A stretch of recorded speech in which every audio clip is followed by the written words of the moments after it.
আসসালামু আলাইকুম, welcome to কেমেডো channel. আজকের ক্লাসে আমরা দিনাজপুর বোর্ড 2017 কোশ্চিন সলভ করব। তো এখানে উদ্দীপকে এ এবং বি দুটি গ্যাস দেওয়া আছে। এখানে এ গ্যাস আছে 24.63 ATM চাপে এবং তাপমাত্রা হলো 1200 কেলভিন। এর আয়তন হলো 1 লিটার এবং এর মোল হলো 0.25। অপরদিকে বি গ্যাসের চাপ হলো 50 ATM, তাপমাত্রা 300 কেলভিন, আয়তন 0.35 লিটার এবং মোল হলো 1 মোল। তো আমাদেরকে প্রথমে গ নাম্বার কোশ্চেনটি সলভ করতে হবে, যেখানে বলা হয়েছে উদ্দীপকের এই গ্যাসের একটি অণুর গড় গতিশক্তি নির্ণয় করো। তো চলো আমরা আগে গড় গতিশক্তিটি নির্ণয় করি। প্রথমে সাইড নোটগুলো বসিয়ে নিই এই গ্যাসের জন্য। এখানে এই গ্যাসের ক্ষেত্রে তাপমাত্রা T=1200 কেলভিন আর মোলার গ্যাস ধ্রুবক এখানে আর হবে 8.314 JK ইনভার্স 1 মোল পার ইনভার্স।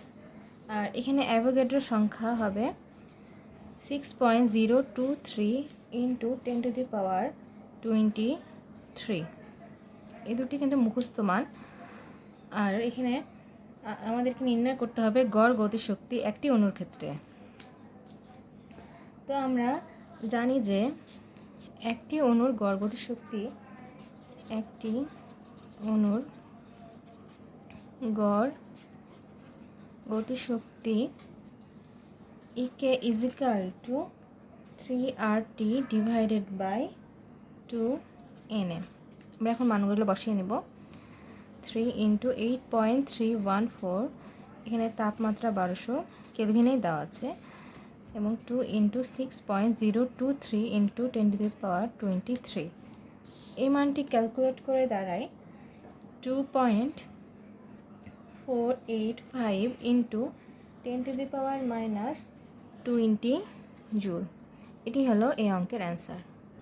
এখন আমরা ঘ নম্বর কোশ্চেনটি সলভ করব।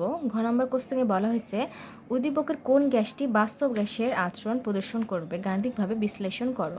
তো আমরা বাস্তব গ্যাসের যে সূত্রটি জানি সেটির সাহায্যে নির্ণয় করব যে কোন গ্যাসটি আসলে বাস্তব গ্যাসের আচরণ প্রদর্শন করবে। তো এখানে উদ্দীপকের এ ও বি গ্যাসের প্রদত্ত তথ্য ব্যবহার করে সংকোচনশীলতা যে গুণাঙ্ক অর্থাৎ জেড এর মানটি আমরা আগে বের করব। তো আমরা জানি যে হচ্ছে গ্যাসের সংকোচনশীলতা গুণাঙ্ক বাস্তব গ্যাসের প্রকৃত আয়তন ও আদর্শ গ্যাসের আয়তনের অনুপাতকে প্রকাশ করে। যদি এই জেড এর মান যদি এই জেড এর মান যদি 1 অপেক্ষা বড় হয় তাহলে আদর্শ গ্যাস অপেক্ষা কম সংকোচনশীল, এবং যদি জেড এর মান 1 অপেক্ষা ছোট হয় তাহলে গ্যাসটি আদর্শ গ্যাস অপেক্ষা অধিক সংকোচনশীল হবে।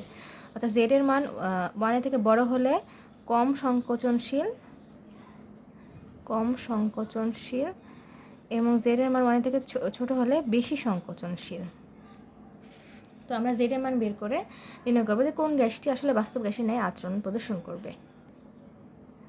তো প্রথমে সাইড নোটগুলো বসিয়ে নিই যে এই গ্যাসের ক্ষেত্রে চাপ দেওয়া আছে 24.63 ATM, আয়তন দেওয়া আছে তাপমাত্রা 1200 কেলভিন এবং আয়তন দেওয়া আছে 1 litre.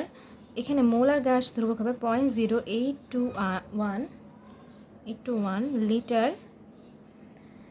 ATM, kelvin per inverse, mole per inverse. এবং এখানে মোল সংখ্যা দেওয়া আছে 0.25 মোল। আর এখানে সংকোচনশীলতা গুণাঙ্ক Z=হট, এটা আমাদেরকে বের করতে হবে। তো আমরা জানি যে এই গ্যাসের ক্ষেত্রে Z=NRT।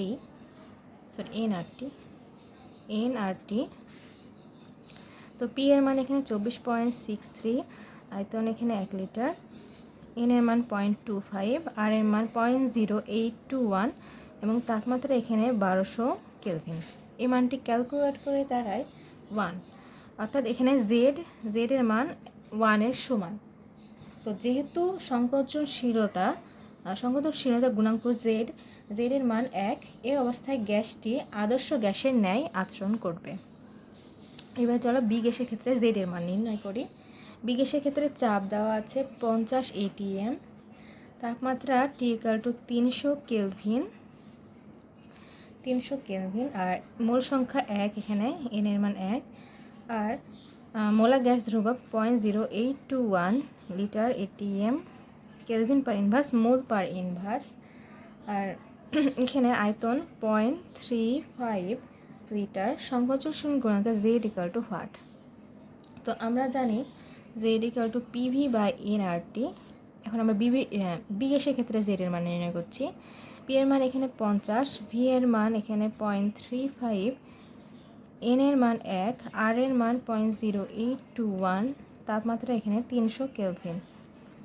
তো Z এর মান এখানে 0.711, অর্থাৎ এই মানটি 1-এর চেয়ে কম। তো আমরা কিছুক্ষণ আগে জানলাম যে Z এর মান যদি 1 অপেক্ষা কম হয় তাহলে এই অবস্থায় গ্যাসটি আদর্শ আচরণ থেকে বিচ্যুতি ঘটবে এবং গ্যাসটি বাস্তব গ্যাসের ন্যায় আচরণ করবে এবং এটি হবে বেশি সংকোচনশীল। তো আমরা গাণিতিকভাবে বিশ্লেষণ করে জানলাম যে A ও B গ্যাসদ্বয়ের মধ্যে B গ্যাসটি আসলে আদর্শ গ্যাসের ন্যায় আচরণ করবে। তো আশা করি আমরা এই কোশ্চেনটি সকলে বুঝতে পেরেছি। আমরা রেগুলার এইভাবে প্রতিদিন বোর্ড কোশ্চেন সলভ করব। তোমরা কোন কোন বোর্ড কোশ্চেনের সমাধান চাও সেটা অবশ্যই আমাকে কমেন্ট সেকশনে জানাবে। আজকে এইটুকুই। ভিডিওটি ভালো লাগলে সবাই লাইক, কমেন্ট, শেয়ার আর সাবস্ক্রাইব করে পাশে থাকবে। আল্লাহ হাফেজ।